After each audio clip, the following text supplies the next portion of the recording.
Om Sai Ram. What cannot be achieved by hearing religious discourses and study of religious texts is easily obtained in the company of such worthy souls, just as the sun only gives light, which all the stars put together cannot do, so the Satguru alone imparts spiritual wisdom, which all the sacred books and sermons cannot do. His movements and simple talks give us silent advice. The virtues of forgiveness, calmness, disinterestedness, charity, benevolence, control of mind and body, egolessness, etc. are observed by the disciples as they are being practiced in such pure and holy company. This enlightens their minds and lifts them up spiritually. Sai Baba was such a sage or Sadguru. Though he acted as a fakir, he was always engrossed in self. He always loved all beings in whom he saw God or divinity. By pleasures he was not elated.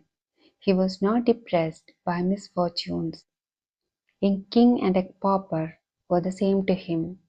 He whose glance would turn a beggar into a king used to go begging food from door to door in Shirdi. And let us now see how he did it. Baba begging food.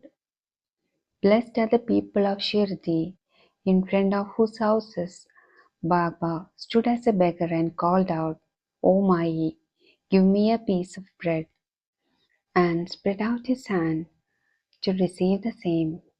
In one hand he carried a tin pot, and in the other a rectangular piece of cloth.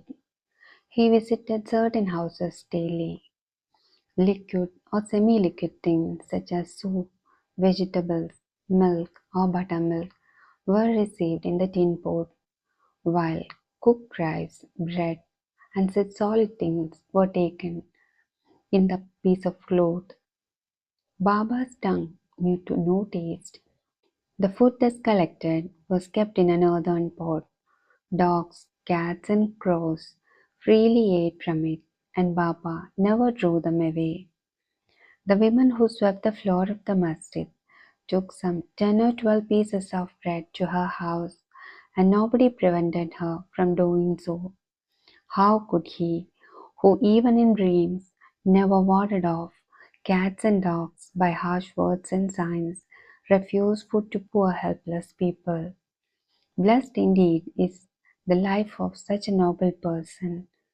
People in Shirdi took him in the beginning for a mad fakir. He was known in the village by this name. How could one who lived on alms by begging a few crumbs of bread he revered and worshipped? But this fakir was very liberal of heart, detached and charitable.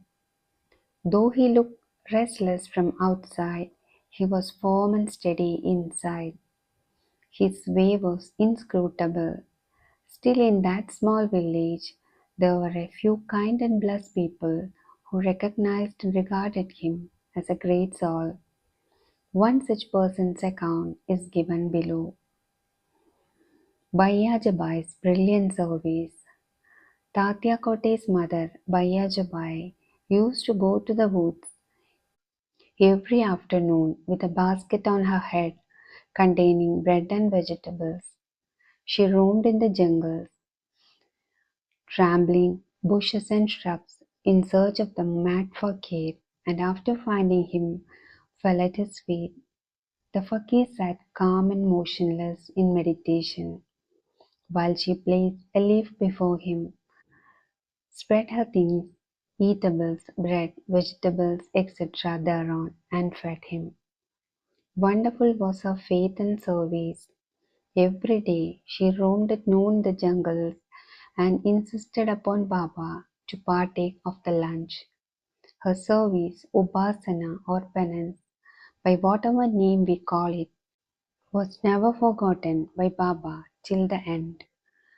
Remembering fully what service she rendered, Baba benefited her son significantly. Both the son and the mother had great faith in the fakir, who was their god. Baba often said to them that fakiri is a real, lordship is transient. After some years, Baba stopped going into the woods and began to live in the village and take his food in the masjid. Thus, Bayajabai's troubles of roaming in the jungles ended. Dormitory of Trio. Ever blessed are the saints in whose heart Lord Vasudeva dwells, and fortunate indeed are the devotees who get the benefit of the company of such saints. Two such fortunate fellows, Tatya Kote Patel and Bhagat Mahalsabadi, equally shared the company of Sai Baba. Baba also loved them both. These three persons slept in the masjid with their heads towards the east, west, and north, and with their feet touching one another's at the center. After spreading their beds, they lay on them, chit-chatting and gossiping till late at night. If any one of them showed any signs of sleep, others would wake him up. For instance, if Tatya began to snore, Baba at once got up and shook him from side to side and pressed his head. If it was Mahalsabadi, he pulled him close, stroked his legs, and patted his back. In this way, for a period of 14 years, Tatya, leaving his parents at home, slept in the masjid on account of his deep love for Baba. How happy and never to be forgotten were those days! How to measure that love, and how to value the grace of Baba.